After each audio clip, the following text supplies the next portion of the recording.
ठीक है, कॉन्फ्लिक्ट तो है ही और हर जगह कॉन्फ्लिक्ट होती है, लेकिन सॉल्यूशन होना चाहिए। क्या भविष्य में कभी कोई ऐसा रास्ता निकलेगा जहां पर अमजद साहब, ओवैसी साहब, अकबर साहब एक साथ दिखेंगे? क्योंकि आप एक होते हैं, मजबूत होते हैं, एक नहीं होंगे तो ऐसे इख्तलाफ होते रहेंगे और आप जो है नुकसान उड़ते रहेंगे। मैं आपके चैनल के द्वारा मैं ये बात का ऐलान कर रहा हूँ कि मुझे असदुद्दीन ओवैसी, अकबरुद्दीन ओवैसी से कोई ज़ाती इख्तिलाफात नहीं है।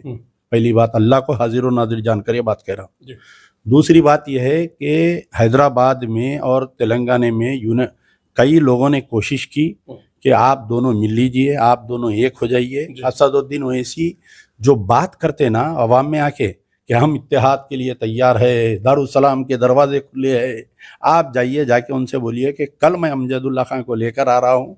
बात मेरी कोई शर्त नहीं है, मैं ये बोल रहा हूँ कि जमात को मजबूत करिए। जो जमात के तालीमी इदारे हैं, दिक्कन मेडिकल कॉलेज, उसमें एक पंचर जोड़ने वाले बच्चे को आप यकीनन आपको कॉलेज चलाने के लिए पैसों की ज़रूरत है, कैपिटेशन फीस आप लीजिए, लेकिन एक 50% सीट जो है, जो गरीब मुसलमान आपका वोटर है, उसके लिए रखिए। लेकिन आप पर ये एलिगेशन लगता है, आप पर आरोप लगता है कि आप गाहे बगाहे मजलिस को मजबूत करने के बजाय मजबूत को जो है कमज़ोर करने का काम करते हैं। देखिए, अगर हमारे को मजलिस से दुश्मनी होती तो हम भी किसी पार्टी में जाते, कोई राव रेड्डी की हम भी धोती पकड़ लेते। आपने अपनी पार्टी बनाई ना, मुसलमानों को तो बांटने का काम किया। नहीं, आप देखिए, मजलिस बचाओ तहरीक है, वो कोई पार्टी नहीं है, आप समझिए। हैदराबाद में आप एमबीटी से चुनाव लड़ते हैं। हाँ, चुनाव लड़ते। तो अगर दोनों एक जगह रह करके इलेक्शन लड़ेंगे तो जाहिर है मजबूती मिलेगी आपको। नहीं, आप देखिए, आपका इलेक्शन 750 वोट से आप हार गए, अगर मजलिस के साथ आपका कोलिब्रेशन होता तो चुनाव आसान जीत जाते आप। मेरे वालिद मरहूम अमानुल्लाह खान साहब असदुद्दीन ओवैसी के वालिद सुल्तान सलाहुद्दीन ओवैसी से पहले मजलिस इत्तेहादुल मुस्लिमीन के कारगुजार सदर थे 12 महीने तक। अच्छा। हाँ, और एक बात आप बोल रहा हूँ, आज जो असदुद्दीन ओवैसी एमपी बन के घूम रहे हैं, इनको एमपी बनाने से पहले अमानुल्लाह खान हैदराबाद पार्लियामेंट से इलेक्शन लड़े थे। मजलिस की तारीख में कभी भी कोई भी पार्लियामेंट इलेक्शन नहीं लड़ा था, खाली एमएलए लड़ते थे। मेरे वालिद ने हिम्मत किया, पार्लियामेंट इलेक्शन लड़ा, वरना इनके वालिद जो है कांग्रेस से सौदेबाजी करके वो सीट कांग्रेस को छोड़ देते थे हैदराबाद पार्लियामेंट की। सीमांचल में कुछ लोग अमजदुल्ला खान साहब को हैदराबाद के गिरिराज सिंह कहते हैं। आप ये देखिए, एनआरसी एजिटेशन में मैंने बिल फाड़ा। आप बताइए, क्या पार्लियामेंट में बिल फाड़ने से क्या एनआरसी अमल में नहीं आएगी? क्या वक्फ बिल फाड़ने से क्या वक्फ बिल अमल में नहीं आ रहा? ये तो एक पॉलिटिकल स्टंट है। वो बिल फाड़ा जो जाहिल जो लोग हैं उनके लिए है, वो पॉलिटिकल स्टंट ही। अमजद भाई, आपको नाउमीद नहीं होना है, क्योंकि नाउमीदी कुफ्र है और इंशाल्लाह वो दिन जरूर आएगा जब आप एक होंगे तो निश्चित रूप से जो है साहब आपके तेलंगाना का भला होगा, हैदराबाद का भला होगा। मैं आपको खुली अपील कर रहा हूँ, मोहतरम उल मुकाम, मैं आपके चैनल से असदुद्दीन ओवैसी साहब को अपील कर रहा हूँ कि मैं इत्तेहाद के लिए तैयार हूँ, मेरी कोई शर्त नहीं है। मैं ये तक बोल रहा हूँ कि हमारे को एमएलए एमपी बनने की कोई ख्वाहिश नहीं है। जो भी दारुसलाम में मजलिस का सदर बनेगा, हम उसकी जूतियों के बाजुक बैठकर हम कौम की खिदमत करने के लिए तैयार है। क्या आप तैयार है? आदाब, मैं हूँ निहाल अख्तर पयामी और आप देख रहे हैं गांव मोहल्ला। इस वक्त हमारे साथ जो शख्सियत बैठी हैं ये किसी तारीफ के मोहताज नहीं है। जनाब अमजदुल्ला खान साहब हमारे बहुत पुराने दोस्तों में से हैं। 2015 से मैं इनको जानता हूँ, लेकिन पहली मुलाकात अब हुई है। आज मेरी पहली मुलाकात है इनसे, हालांकि टेलीफोनिक वार्तालाप जो है लंबी हमारी रही इनसे। बहरहाल, अमजदुल्ला खान साहब के बारे में मुख्तसर में बताऊं कि आप एमबीटी यानी मजलिस बचाओ तहरीक के ये स्पोक पर्सन हैं और पिछले विधानसभा चुनाव में याकूतपुरा से ये चुनाव लड़े थे और गालिबन 750 वोट से ये हार गए। इनके वालिद मोहतरम अमानुल्लाह खान साहब जो ऑल इंडिया मजलिस इत्तेहादुल मुस्लिमीन के 28 साल तक विधायक रहे। Am right sir? Majlis Ittehadul Muslimeen से 28 साल इनके वालिद मोहतरम अमानुल्लाह खान साहब विधायक रहे। लेकिन उनके जो साहबजादे हैं अमजदुल्ला खान साहब, इनकी पार्टी अलग है। पार्टी का नाम है मजलिस बचाओ तहरीक। मेरा पहला सवाल यही है कि ऐसा क्या कॉन्फ्लिक्ट हुआ दोनों के बीच में कि आपने राहें अलग कर ली, जुदा कर ली?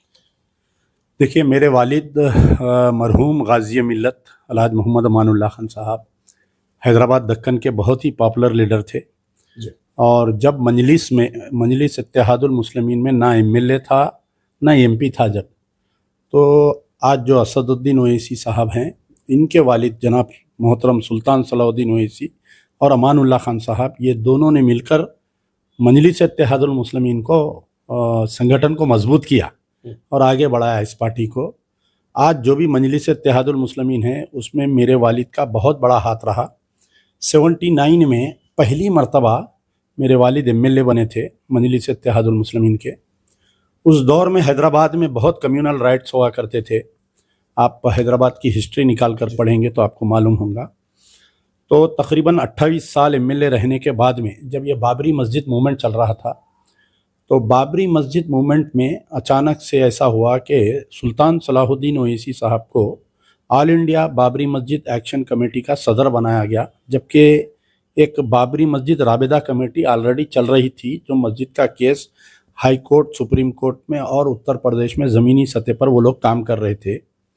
पीवी नरसिम्हा राव उस वक़्त पे जब प्राइम मिनिस्टर था तो उसने ये किया कि बाबरी मस्जिद राबिता कमेटी में दरार डालकर एक नई ऑल इंडिया बाबरी मस्जिद एक्शन कमेटी बनवाए। तो हमारे वालिद ने एतराज़ किया, क्योंकि ये मसला जो है उत्तर प्रदेश का है, नॉर्थ का है, अपन साउथ के है, अपन उनको सपोर्ट करना चाहिए, अपन जाके वहाँ पर क़यादत करना गलत चीज़ है। बाद में आपको मालूम है कि ऑल इंडिया बाबरी मस्जिद एक्शन कमेटी के ऊपर कैसे कैसे इल्ज़ामात लगे, जो विश्व हिंदू परिषद, बजरंग दल और बीजेपी के लोगों ने एक तरफ ये कह रहे थे कि हम किसी भी हालत में 6 दिसंबर को बाबरी मस्जिद तोड़ेंगे 1992 में, और जबकि हमारी मुस्लिम क़यादत ये कह रही थी कि बाबरी मस्जिद को कुछ होने वाला नहीं है, हम पीवी नरसिम्हा राव से तयखुन ले चुके हैं। फिर बाद में ऐसा हुआ कि 6 दिसंबर को बाबरी मस्जिद शहीद हो गई और ऑल इंडिया बाबरी मस्जिद एक्शन कमेटी के सदर ने सारे हिंदुस्तान के मुसलमानों को ये ज़बान दिया कि मैं पीवी नरसिम्हा राव से तयखुन ले लिया हूँ कि बाबरी मस्जिद उसी मुकाम पर दोबारा बन जाएगी। कुछ ही दिनों के बाद में जो आज मजलिस इत्तेहादुल मुस्लिमीन में डेक्कन मेडिकल कॉलेज है, उसका एफिलिएशन लिया गया मेडिकल काउंसिल ऑफ इंडिया से। एक तरफ मुस्लिम क़यादत है मस्जिद को बचाने के लिए, एक तरफ हिंदू क़यादत है मस्जिद को तोड़ने के लिए। ये दोनों का इत्तेहाद कैसा हुआ?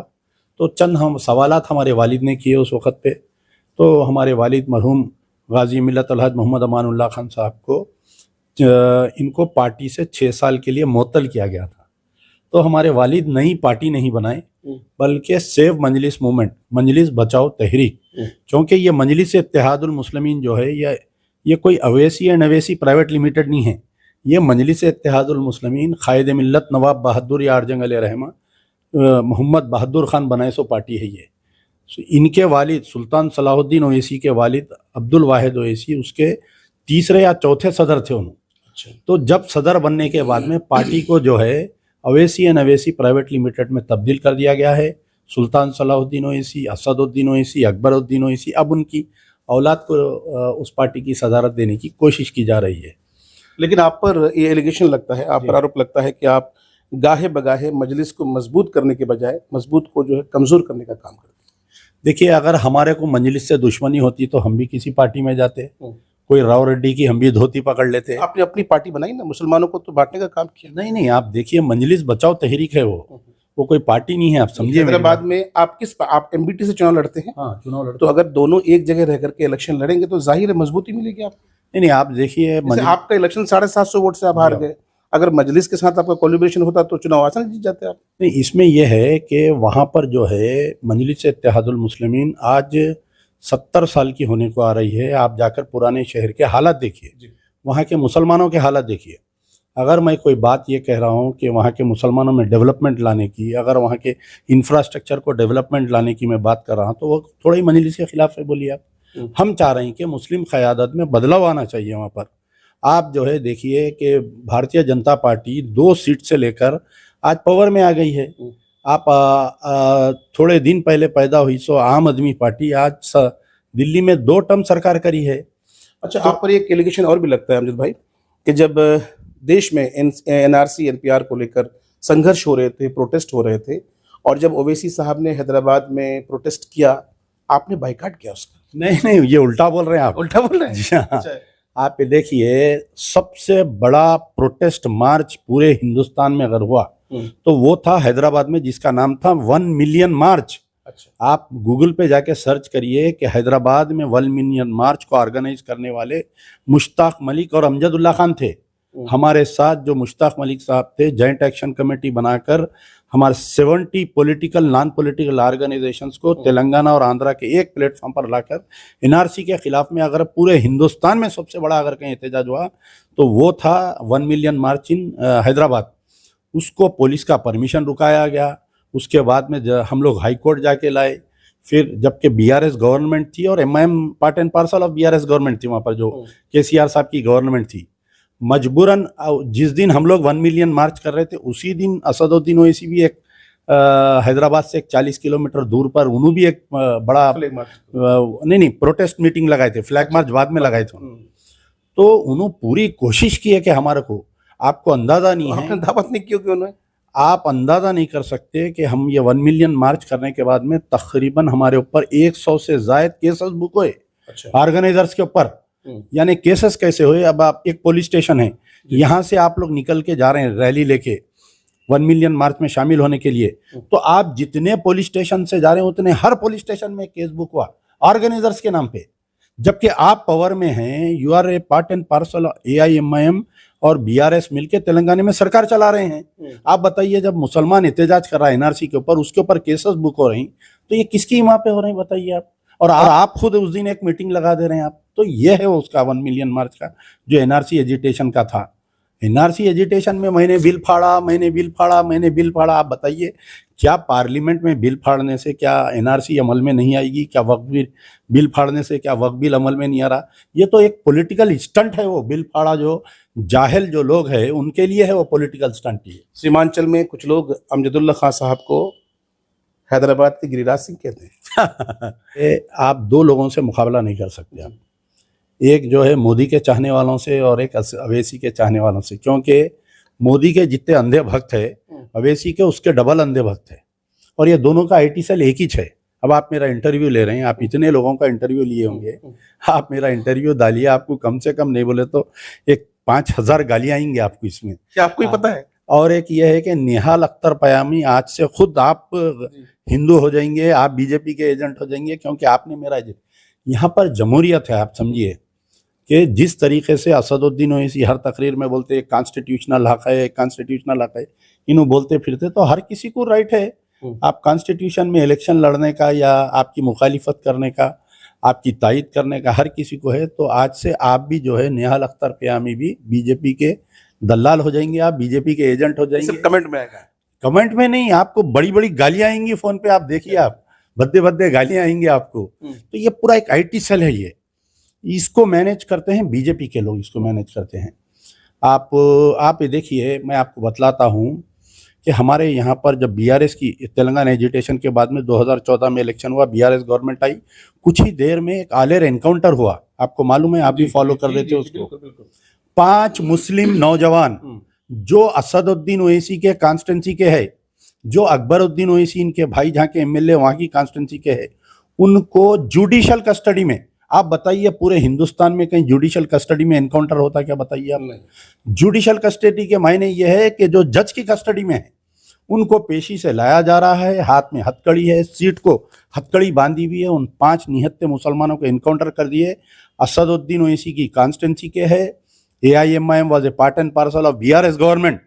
मैं चैलेंज कर रहा हूँ उन ओवैसी के चाहने वालों को, क्या किसी दिन भी असदुद्दीन ओवैसी इस आलेर एनकाउंटर के बारे में क्या एक मरतबा पार्लियामेंट में आवाज उठाई? इनके एमएलए असेंबली में क्या कभी एहतजाज करे? आज वो एनकाउंटर होकर 10 साल हो रहा, उसके ऊपर एक कमेटी बैठी थी, स्पेशल इन्वेस्टिगेशन कमेटी, जो आपके कोई आईपीएस ऑफिसर के ऊपर बैठी थी। आज की तारीख तक वो कमेटी की रिपोर्ट जो है वहां पर पेश नहीं की गई। आप बोलते वक्फ के चैंपियन बनते असदुद्दीन ओवैसी, सारे हिंदुस्तान में ढंडोरा पीटते फिर रहे all India Muslim personal law board को साथ लेके के वक्फ। असदुद्दीन ओवैसी 1994 में पहली बार जब एमएलए बने, उस तारीख से लेकर आज की तारीख तक पहले यूनाइटेड आंध्र प्रदेश के वक्फ बोर्ड के मेंबर थे और उसके बाद से तेलंगाना वक्फ बोर्ड के मेंबर हैं आप। तू इधर उधर की बात ना कर, ये बता के काफिला कैसा लुटा। सवाल रहजनों से नहीं, सवाल तेरी रहबरी का था। असदुद्दीन ओवैसी बहैसियत एमपी वक्फ बोर्ड के मेंबर है, एमएलए, फिर उसके बाद में एमपी बनने के बाद में वक्फ बोर्ड के मेंबर है। आज वक्फ बोर्ड पूरा उनके हाथ में है, तेलंगाना वक्फ बोर्ड उनके हाथ में है। चेयरमैन उनका आदमी बनता है यूनाइटेड आंध्र प्रदेश के दौर में भी, और आज भी चेयरमैन उनका ही है। तो एक आदमी जो 24 साल से वक्फ बोर्ड उसके हाथ में है, जब तेलंगाना अलग हुआ, हमारे तेलंगाना 2 स्टेट अलग होने के बाद में 75,000 एकड़ वक्फ लैंड तेलंगाना की थी। आज तेलंगाना में 40,000 एकड़ बता रही खाली, बाकी के 25-30 हजार एकड़ वक्फ जमीन कहां पर गई? आप है ना भाई वक्फ बोर्ड के मेंबर, आप अपनी रियासत में वक्फ की जायदादों को आप बचा नहीं सक रहे। आप तेलंगाना में, मैं चैलेंज कर रहा हूं, आप जहां पर भी वक्फ की जायदाद कब्जा हो रही है आप जाके देखिए, या तो इनका नाम या इनके कोई पार्टी के कार्यकर्ता का नाम आता वहां पर। अगर मैं ये बात बोल रहा हूं तो मैं बीजेपी का एजेंट हो जा रहा हूं, मैं गिरिराज कीचोर हो जा रहा हूं, मैं फलाना हो जा रहा हूं। क्या बताइए, मेरा हक है नहीं है ये बात पूछना?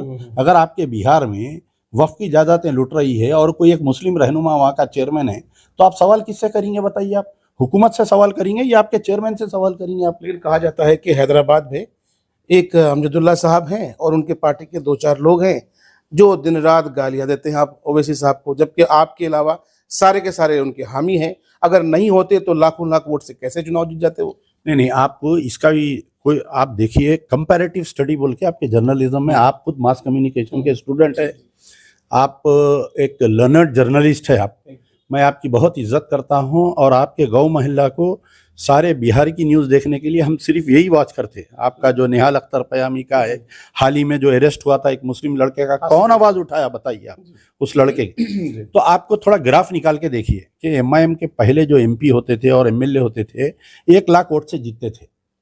आज MIM का MLA और MP जो है बिल्कुल हजारों में आ गए। जैसा मैं लड़ा, मेरे अगेंस्ट में 700 वोट से जीते, मेरे को 4 घंटे पुलिस से गिरफ्तार करा दिए, मास रिगिंग करे ये लोग, उसके बाद में ये लोग इलेक्शन जीते, वरना 10 से 15 हजार वोटों से मैं जीतता। आप आइए नामपल्ली पे, जो आपके यहाँ पर माजिद हुसैन इंचार्ज बन के आ रहे हैं, माजिद हुसैन इलेक्शन कैसा जीते? फिरोज खान वहाँ पर कांग्रेस के कैंडिडेट थे, उनके साथ उन पे हमले किए गए उनके ऊपर। तो ये आप जो देख रहे हैं, पहले मजलिस का इत्तेहादुल मुस्लिमीन का MLA 1 लाख से जीतता था, आज वही MIM का MLA जो है 1000-2000 से जीत रहा है, उन्हें 5000 के अंदर आ गया। MP कैंडिडेट जो थे, आपको कई लोगों को ये नहीं मालूम, ये सब जितने भी आज MIM की स्टोरी देख रहे हैं, ये इंटरवल के बाद में एंट्री लिया सो है लोग, इनको स्टार्टिंग की बात नहीं मालूम। मेरे वालिद मरहूम अमानुल्लाह खान साहब असदुद्दीन ओवैसी के वालिद सुल्तान सलाहुद्दीन ओवैसी से पहले मजलिस इत्तेहादुल मुस्लिमीन के कारगुजार सदर थे 12 महीने तक। अच्छा। हाँ, और एक बात आप बोल रहा हूँ, आज जो असदुद्दीन ओवैसी MP बन के घूम रहे हैं, इनको MP बनाने से पहले अमानुल्लाह खान हैदराबाद पार्लियामेंट से इलेक्शन लड़े थे। मजलिस की तारीख में कभी भी कोई भी पार्लियामेंट इलेक्शन नहीं लड़ा था, खाली MLA लड़ते थे। मेरे वालिद ने हिम्मत किया, पार्लियामेंट इलेक्शन लड़ा, वरना इनके वालिद जो है कांग्रेस से सौदेबाजी करके वो सीट कांग्रेस को छोड़ देते थे हैदराबाद पार्लियामेंट की। मेरे वालिद जिद करके लड़े और बिल्कुल 12,000 वोटों से हारे। चलिए, ये आपका एलिगेशन है, सौदेबाजी सियासत में तो खैर सौदेबाजी होती है। 1 मिनट, तो अब इसके बाद में जो है, मेरे वालिद जब first time member of parliament का इलेक्शन लड़े 12,000 वोटों से हारे। उसके बाद में ये हुआ कि सेकंड टाइम सुल्तान सलाहुद्दीन ओवैसी साहब लड़े, MP जीते। उसकी जीतने की वजह ये थी कि हैदराबाद में जो जहां पर फिसादात हो रहे थे, पूरे हिंदुस्तान में लोग हैदराबाद आ रहे थे, तो उनके बस्तियां बसाने वाले का नाम अमानुल्लाह खान, हैदराबाद पार्लियामेंट को एक मुस्लिम डोमिनेटेड कॉन्स्टिट्यूंसी बनाने वाले का नाम अमानुल्लाह खान। तो आज आप MP बन के घूम रहे हैं। तो मेरा बोलने का मतलब है कि आज आप एक चैनल चला रहे हैं, स्क्रीन पे आप है, लेकिन आपके पीछे एक बड़ी टीम काम करती है। तो एक टीम की मेहनत आपके लिए कामयाबी है। अमजद भाई, सीधे तौर पर हम जानना चाहेंगे कि देखिए, ठीक है, कॉन्फ्लिक्ट तो है ही और हर जगह कॉन्फ्लिक्ट होती है, लेकिन सॉल्यूशन होना चाहिए। क्या भविष्य में कभी कोई ऐसा रास्ता निकलेगा जहां पर अमजद साहब, ओवैसी साहब, अकबर साहब एक साथ दिखेंगे? क्योंकि आप एक होते हैं, मजबूत होते हैं, एक नहीं होंगे तो ऐसे इख्तलाफ होते रहेंगे और आप जो है नुकसान उड़ते रहेंगे। मैं आपके चैनल के द्वारा मैं ये बात का ऐलान कर रहा हूँ कि मुझे असदुद्दीन ओवैसी, अकबरुद्दीन ओवैसी से कोई ज़ाती इख्तिलाफात नहीं है। पहली बात, अल्लाह को हाजिर और नादिर जानकर ये बात कह रहा हूँ। दूसरी बात यह है कि हैदराबाद में और तेलंगाना में कई लोगों ने कोशिश की कि आप दोनों मिल लीजिए, आप दोनों एक हो जाइए। असदुद्दीन ओवैसी जो बात करते ना अवाम में आके कि हम इत्तेहाद के लिए तैयार है, दारुसलाम के दरवाजे खुले हैं, आप जाइए, जाके उनसे बोलिए कि कल मैं अमजदुल्ला खान को लेकर आ रहा हूँ। बात मेरी कोई शर्त नहीं है, मैं ये बोल रहा हूँ कि जमात को मजबूत करिए, जो जमात के तालीमी इदारे हैं, दिक्कन मेडिकल कॉलेज, उसमें एक पंचर जोड़ने वाले बच्चे को आप यकीनन आपको कॉलेज चलाने के लिए पैसों की ज़रूरत है, कैपिटेशन फीस आप लीजिए, लेकिन एक 50% सीट जो है, जो गरीब मुसलमान आपका वोटर है उसके लिए रखिए। आप यहाँ पर आके तकरीर करते हैं कि 500 रुपये में हम डिलीवरी कर रहे हैं, आप जाइए वहाँ मुर्दा नहीं देते फ्री में। देखिए इस तरह की बातें आप करेंगे तो रिश्ते और बिगड़ जाएंगे आपके। मैं बोल रहा हूँ ना, जो हकीकत से बोल रहा हूँ ना, मैं ये बोल रहा हूँ कि आप यहाँ पर आके बिहार के मासूम मुसलमानों में बोल रहे हैं मैं हॉस्पिटल चला रहा हूँ, 500 रुपये में मैं डिलीवरी कर रहा हूँ, आप आइए वहाँ पर। मैं आपको बताता हूँ कि अगर कोई मर भी जाता है तो बगैर बिल पेमेंट के उसका मुर्दा नहीं देते वो लोग। तो यहाँ पर बात, आपका दिल अगर सच्चा है, आपकी नीयत अगर सच्ची है, तो आप एक फ़ोन कॉल मुझे कर सकते हैं, मैं इत्तेहाद के लिए तैयार हूँ। लेकिन असदुद्दीन ओवैसी जंगल के जंगली जानवर से दोस्ती करेंगे, यानी हर किसी से करेंगे। वो मजलिस बचाओ तहरीक से बात करने की उनमें हिम्मत नहीं है, उनमें दोस्ती करने की हिम्मत नहीं है। नहीं अमजद भाई, आपको नाउमीद नहीं होना है, क्योंकि नाउमीदी कुफ्र है। और इंशाल्लाह वो दिन जरूर आएगा जब आप एक होंगे, तो निश्चित रूप से जो है साहब आपके तेलंगाना का भला होगा, हैदराबाद का भला होगा। मैं आपको खुली अपील कर रहा हूँ मोहतरम उल मुकाम, मैं आपके चैनल से असदुद्दीन ओवैसी साहब को अपील कर रहा हूँ कि मैं इत्तेहाद के लिए तैयार हूँ, मेरी कोई शर्त नहीं है। मैं ये तक बोल रहा हूँ कि हमारे को MLA MP बनने की कोई ख्वाहिश नहीं है। जो भी दारुसलाम में मजलिस का सदर बनेगा, हम उसकी जूतियों के बाजुक बैठकर हम कौम की खिदमत करने के लिए तैयार है। क्या आप तैयार है? चलिए। बहुत बड़ी बात, ये अमजदुल्ला खान साहब की तरफ से एक बड़ी बात कही गई है। अब आप सबों से और ख़ासकर MIM के चाहने वालों से हम विनम्र आग्रह करते हैं, इट्स माई हम्बल रिक्वेस्ट कि इस वीडियो को शेयर करिए, ओवैसी साहब तक पहुंचाइए, क्योंकि एक पहल हुई है। और मुझे लगता है कि शायद अगर आप इस तरह से अलग अलग रहेंगे तो शायद इससे कौम का नुकसान है, मिलकर काम करने से भला होता है।